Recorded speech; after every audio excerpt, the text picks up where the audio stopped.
Jet fuel is pouring into the sea off northeast England after a tanker carrying fuel for the US military was struck by a container ship. Two maritime security sources said so far there was no sign of malicious activity.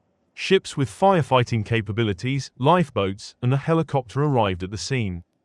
Britain's Coast Guard said 36 people were rescued, but one person remained missing. The crash happened off the port city of Hull at 10 a.m. Shipping industry sources say the waterway was busy with traffic running from the ports along Britain's northeast coast to the Netherlands and Germany. The tanker, called the Stena Immaculate, is operated by US logistics group Crowley.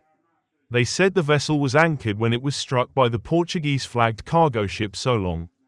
The crash happened in daylight conditions. Oceanographer Dr. Simon Boxall said it seemed avoidable. Now, there were reports of fog earlier, but modern ships have anti-collision systems. They have radar and so on. The Stena ship could have done very little about it. It couldn't have moved away because it was at anchor. It wouldn't have had time to respond by the time it got its engines warmed up and everything else. But the Solong should have avoided it, and it would be down to incompetence on behalf of Solong. There is no reason why, in the 21st century, two ships should collide.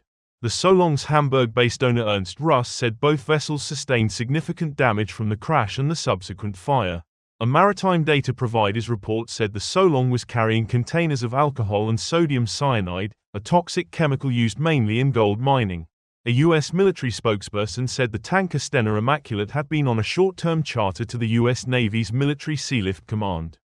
It was part of a U.S. government program designed to supply the armed forces with fuel when required. An insurance specialist said the pollution risk was lower than if the tanker had been carrying crude oil.